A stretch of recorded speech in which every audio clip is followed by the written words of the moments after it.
Chapitre 29. Le voyage en Samarie avant la Pâque. D'Éphraïm à Silo. Permets-nous de te suivre, maître, nous ne te donnerons pas d'ennui, disent suppliants beaucoup d'habitants d'Éphraïm rassemblés devant la maison de Marie de Jacob, qui pleure toutes ses larmes, appuyée au chambranle de la porte grande ouverte. Jésus est au milieu de ses 12 apôtres. Plus loin, en groupe autour de sa mère, se trouvent Jeanne, Nic, Suzanne, Élise, Marthe et Marie, Salomé et Marie d'Alphée. Tous, aussi bien les hommes que les femmes, sont en tenue de voyage, avec les vêtements sains et un peu retroussés à la taille pour laisser les pieds plus libres, avec des sandales neuves bien attachées, non seulement à la cheville, mais aussi au bas de la jambe, avec des lanières de cuir entrelacées, comme on fait quand on doit suivre des routes plutôt malaisées. Les hommes se sont chargés aussi des sacs des femmes. Les gens supplient pour obtenir de Jésus la permission de le suivre, alors que les petits crient, le visage redressé et les bras levés, « Un baiser! Prends-moi dans tes bras! Reviens, Jésus! Reviens vite pour nous dire tant de belles paraboles! Je te garderai les roses de mon jardin! Je ne mangerai pas de fruits afin de les garder pour toi! Reviens, Jésus! Ma brebis va avoir un petit, et je veux t'offrir l'agneau. Tu te feras avec sa laine un vêtement comme le mien. Si tu reviens bientôt, je te donnerai les foisses que maman fait avec les premiers blés. » Ils piaillent comme autant d'oiseaux autour de leur grand ami et tirent ses vêtements, se pendent à sa ceinture pour essayer de grimper dans ses bras, affectueusement tyranniques, si bien qu'ils empêchent Jésus de répondre aux adultes, car il y a toujours une nouvelle petite figure à baiser. « Mais allez-vous-en, cela suffit, laissez le maître tranquille. Femmes, reprenez vos enfants, » crient les apôtres qui ont hâte de commencer la route dans ces premières heures du jour, et ils allongent aussi quelques bonnes calottes aux enfants les plus envahissants. « Non, laissez-les, c'est pour moi une douceur plus fraîche que celle de l'aurore. Laissez-les faire, et laissez-moi faire. Laissez-moi me réconforter dans cet amour pur de calcul et de trouble, » dit Jésus, en défendant ses tout petits amis, sur lesquels, quand il ouvre les bras comme il le fait, tombe l'ample manteau de Jésus, et il les accueille à l'abri de ses ailes bleues. Les petits se serrent dans cette tiédeur et cette pénombre d'azur, silencieux et heureux comme des poussins sous les ailes maternelles. Jésus peut finalement parler aux adultes. « Venez donc, si vous croyez pouvoir le faire. »« Et qui nous en empêche, maître? Nous sommes dans notre région. » Les grains, les vignes, les vergers exigent tout votre travail, et les brebis sont en période de tonte et d'accouplement, et celles déjà accouplées à une autre époque vont avoir des petits, et c'est le temps des foins. Peu importe, maître, pour la tonte et la monte des brebis, les vieux suffisent, les enfants et les femmes pour leur mise bas, et de même pour les foins. Les vergers et les champs peuvent attendre. Si le grain durcit déjà dans l'épi, il faut encore du temps avant de le faucher, et désormais les vignes, les oliviers et les vergers n'ont qu'à gonfler au soleil les fruits de leurs nombreuses noces. Nous ne pouvons rien pour eux, jusqu'au temps de la cueillette. C'est comme pour la mère de famille qui ne peut rien faire pour le pain tant que le levain n'a pas fait lever la pâte. Le soleil est le levain des fruits. C'est lui qui agit maintenant, comme auparavant le vent a agi pour le mariage des fleurs le long des branches. Et puis, s'il se perdait quelques grappillons ou quelques fruits, ou si les liserons et l'ivraies étouffaient quelque épi, ce serait toujours une petite perte en comparaison de celle de ta parole, dit un vieillard que j'ai toujours vu très honoré dans le village. Tu as bien parlé. Alors partons. Marie de Jacob, je te remercie et te bénis, car tu as été pour moi une bonne mère. Ne pleure pas, on ne doit pas pleurer quand on a fait des œuvres bonnes. Ah, je te perds, et je ne te verrai plus. Nous nous verrons certainement encore. Tu reviens ici, Seigneur? Demande la femme avec un sourire au milieu de ses larmes. Quand? Ici, je n'y reviendrai pas. Comme maintenant. Et alors, où nous verrons-nous donc, si moi, pauvre vieille, je ne puis venir par les chemins du monde pour te chercher? Au ciel, Marie, dans la maison de notre Père, où il y a de la place pour les Juifs comme pour les Samaritains, où il y a une place pour ceux qui m'aimeront en esprit et en vérité. Tu le fais déjà, puisque tu me crois le Fils du vrai Dieu. Oh, si je le crois! Mais pour nous, il n'y a pas d'espoir, car toi seul, tu nous aimes sans différence. Quand je m'en serai allé, eux, il montre les apôtres, viendront à ma place, et en souvenir de moi, ils ne demanderont pas quel est celui qui demande à entrer dans le troupeau du véritable et unique pasteur. Je suis vieille, Seigneur, je ne vivrai pas assez pour voir cela. Tu es jeune et fort, et pendant longtemps elle t'aura, ta mère, et ils te posséderont, ceux qui t'aiment et qui sont de ton peuple. Pourquoi pleures-tu, ô mère du béni? Demande-t-elle étonnée de voir tomber des larmes des yeux de la Vierge Marie. Je n'ai rien que ma douleur. Adieu, Marie, que Dieu te bénisse à cause de tout ce que tu as fait pour mon fils, et souviens-toi que si ta douleur est grande, il n'y a pas de douleur plus grande que la mienne, et il n'y en aura pas sur la terre. Jamais. Souviens-toi de la douloureuse Marie de Nazareth. Adieu. Et Marie s'en détache en pleurant, après avoir embrassé la petite vieille à l'entrée de la maison, pour se mettre en route parmi les femmes et avec Jean à son côté. Jean, qui lui dit, un peu courbé selon son habitude et le visage levé pour regarder celle à laquelle il parle, « Ne pleure pas ainsi, Marie, si beaucoup le haïssent, beaucoup l'aiment, ton Jésus. Soulage ton esprit, ô mère, en regardant ceux qui maintenant et au cours des siècles aimeront ton Fils avec tout eux-mêmes. » Et il termine doucement, presque en murmurant, pour Marie seule, qu'il guide et soutient, en la tenant près du coude pour qu'elle ne bute pas dans les pierres du petit chemin, aveuglée comme elle l'est par les larmes. Ce ne seront pas toutes les mères qui pourront voir leur enfant aimé. Il s'en trouvera certaines qui crieront angoissées « Pourquoi l'ai-je conçu ?» Jésus les rejoint, car Marie et Jean sont restés seuls, un peu en arrière des femmes disciples. Jacques d'Alphée est avec Jésus. Les autres sont en arrière, en groupe, pensifs et tristes, comme le sont les femmes qui sont tout en avant. En dernier, en tas, beaucoup d'hommes d'Éphraïm qui bavardent entre eux. Les adieux sont toujours tristes, maman, surtout quand on ne sait pas que quelque chose qui finit est le commencement d'une chose plus parfaite. C'est la triste conséquence du péché, et cela restera même au-delà du pardon.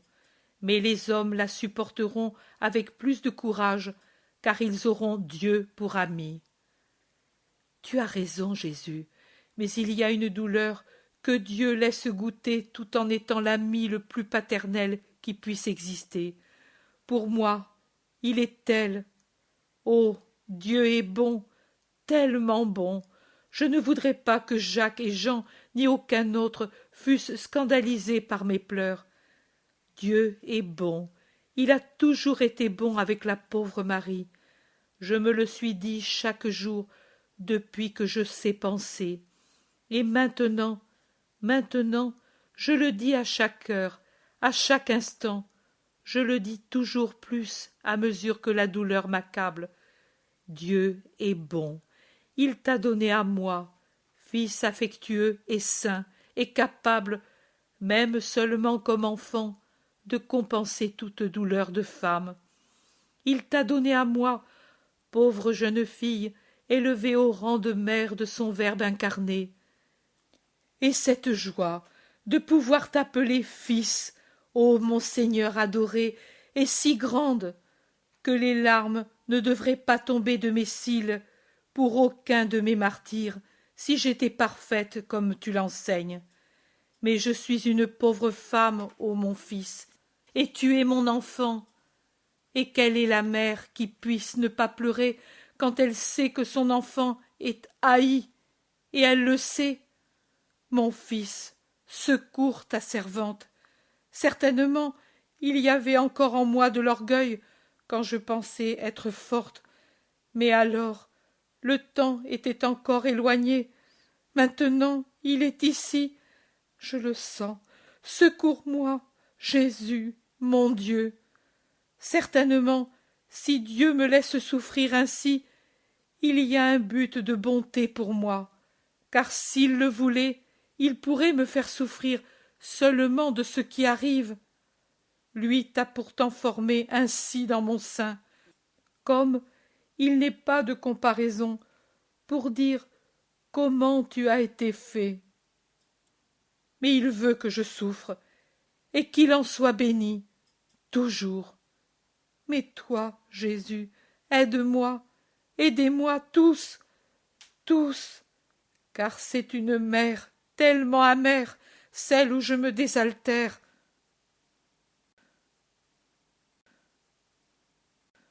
Jésus dit: disons la prière, nous quatre, nous qui t'aimons de tout notre cœur, maman. Ici, ton fils, et Jean et Jacques qui t'aiment comme si tu étais leur mère. Notre Père qui es aux cieux. Et Jésus, conduisant le petit cœur des trois voix qui le suivent en sourdine, dit tout entière l'oraison dominicale, en appuyant beaucoup sur certaines phrases telles que « Que ta volonté soit faite »,« Ne nous induis pas en tentation ». Puis il dit « Voilà, le Père nous aidera pour faire sa volonté, même si elle est telle que notre faiblesse d'humain pense ne pouvoir l'accomplir, et il ne nous induira pas dans la tentation de penser qu'il est moins bon, car pendant que nous boirons le calice très amer, il nous donnera son ange pour essuyer par un réconfort céleste nos lèvres abreuvées d'amertume. Jésus tient par la main sa mère qui a lutté courageusement avec ses larmes pour les refouler au fond de son cœur. À leur côté, près de Marie, Jean. Près de Jésus, Jacques d'Alphée. Les deux apôtres les regardent émus. Les femmes disciples se sont retournées parfois en entendant Marie pleurer, et les quatre qui priaient, mais elles se sont abstenues de les rejoindre. En arrière, les apôtres se sont demandé: « Mais pourquoi pleure-t-elle ainsi, Marie ?» J'ai dit les apôtres, mais je veux dire tous, sauf Judas de Kériote, qui avance un peu isolé et très préoccupé, presque sombre. Si bien que Thomas le remarque et dit aux autres: « Mais qu'a Judas pour être ainsi? On dirait quelqu'un qui va à la mort. » « Il a peut-être peur de retourner en Judée, » lui répond Matthieu. « Moi? Que t'a dit le maître pour l'argent ?» demande le zélote. « Rien de spécial. Il m'a dit: « Maintenant nous revenons à la première situation. Judas le trésorier et vous distributeurs des aumônes. Pour les dépenses, les disciples veulent y subvenir. » Cela ne m'a pas semblé vrai. J'en ai tant manié de l'argent que je l'ai pris en haine. Et elles s'occupent bien de nous, les femmes disciples. Ces sandales si bien faites, on ne dirait même pas que l'on marche en montagne. Qui sait combien elles coûtent? Dit Pierre, en regardant son pied chaussé de ces sandales neuves qui protègent le talon et la pointe des pieds et soutiennent la cheville avec les fines lanières de cuir. André dit: « C'est Marthe qui y a pensé. On voit sa main riche et prévoyante. Les autres fois, on les liait aussi de cette façon, mais ces ficelles étaient un supplice. On ne perdait pas la semelle, mais on perdait la peau de la jambe. Et on se blessait les doigts et les talons. Voilà pourquoi celui qui nous suit les portait toujours ainsi, dit Pierre en montrant Judas de Kériote. La route monte, monte vers la cime du mont. Quand on regarde en arrière, on voit Éphraïm toute blanche dans le soleil, et elle paraît déjà en contrebas par rapport à ceux qui avancent. Puis, les apôtres se fondent avec les femmes disciples pour les aider à franchir le sentier très rapide à cet endroit. Et même Barthélemy, resté en arrière, dit à ceux d'Éphraïm: « Vous nous avez montré un sentier malaisé, amis. » « Oui, mais une fois passé ce bois, il y a une route commode qui en peu de temps mène à Silo. Vous pourrez alors vous y reposer plusieurs heures au lieu d'arriver à la nuit par un autre chemin, répond quelqu'un. Tu as raison, plus le chemin est fatigant et plus vite il mène au but. Ton maître le sait, aussi il ne s'épargne pas. Ah, nous ne pourrons oublier, surtout qu'il nous a comblés de bienfaits en ces derniers jours, après avoir entendu certains de notre région qui l'ont insulté si injustement. Lui seul est bon, et aussi il comble de bienfaits même ceux qui le haïssent. Vous ne l'avez pas haï? Nous, non, mais il y en a tant d'autres aussi que nous ne haïssons pas, et pourtant nous sommes haïs sans raison. Agissez-vous aussi comme lui agit, sans peur, et vous verrez que... Et vous, pourquoi ne le faites-vous pas alors? C'est la même chose. Nous d'ici, vous de là, au milieu une montagne. Celle élevée par une commune erreur. En haut, notre commun Dieu. Mais pourquoi alors, ni vous, ni nous, ne montons-nous pas la pente pour nous trouver là-haut, aux pieds de Dieu, et proches les uns des autres? Barthélemy comprend le reproche qui est juste, car lui, dans sa vertu indéniable, a la hantise bien forte d'être israélite, et il est inexorable pour tout ce qui n'est pas Israël. Il détourne la conversation sans répondre directement. Il dit: « Pas besoin de monter, Dieu est descendu parmi nous, il suffit de le suivre. » Le suivre, oui, nous voudrions bien, mais si nous entrions en Judée avec lui, ne lui ferions-nous pas du mal, sans doute? Tu le sais, toi aussi, de quoi on l'accuse, et de quoi on nous accuse, d'être des Samaritains, ce qui revient à dire des démons. Barthélemy soupire, et puis il les laisse en plan en disant: « On me fait signe d'aller. » Et il allonge le pas. Ceux d'Éphraïm le regardent aller, et l'un d'eux murmure: « Ah, il n'est pas comme lui, ce que nous perdons en le perdant. » Et il fait un geste de découragement. Tu sais, Élie, que lui, hier soir, a porté une grosse somme au chef de la synagogue pour qu'il la passe à Marie de Jacob, pour qu'elle ne souffre plus de la faim? Moi, non. Et pourquoi ne l'a-t-il pas donnée à elle? Pour que la petite vieille ne le remercie pas. Elle ne le sait pas encore. Moi, je le sais, parce qu'il me l'a dit, pour demander conseil s'il ne serait pas bien de lui acheter la propriété de Jean que son frère veut vendre, ou de lui donner l'argent peu à peu. J'ai conseillé d'acheter la propriété. Elle lui donnera du grain, de l'huile et du vin suffisamment pour vivre sans avoir faim. Tandis que l'argent, Mais alors, c'est vraiment une grosse somme? Dit un troisième. Oui, le chef de notre synagogue a eu beaucoup, même pour les autres pauvres de la ville et des campagnes, pour que, eux aussi, puissent faire fête à la Pâque des Azimes, pour saluer le temps nouveau, a dit le maître. Il a dû dire l'an nouveau. Non, il a dit le temps nouveau, si bien que le chef de la synagogue ne se servira pas de cet argent avant la fête des Azimes. Oh, Qu'aura voulu-t-il dire? Demandent plusieurs. Que voudra-t-il dire? Je ne sais pas. Personne ne le sait. Pas même Jean, son aimé, ni Simon de Jonas, qui est le chef des disciples.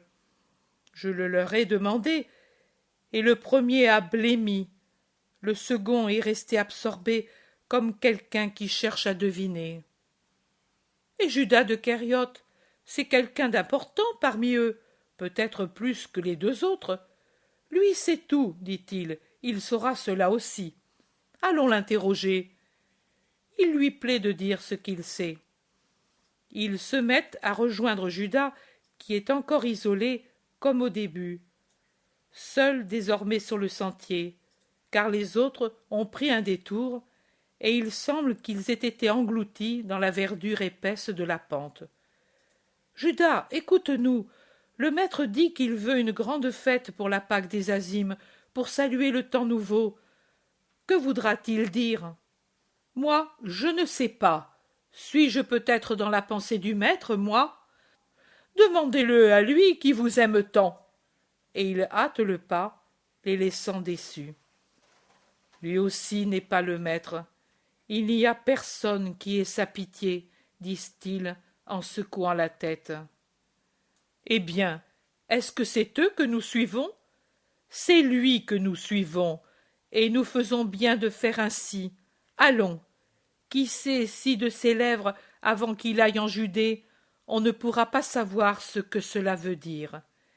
Et il hâte le pas pour rejoindre les autres qui se sont assis pour se reposer sous un bois de rouvre centenaire et ont sous leurs yeux un des plus beaux panoramas de la Palestine.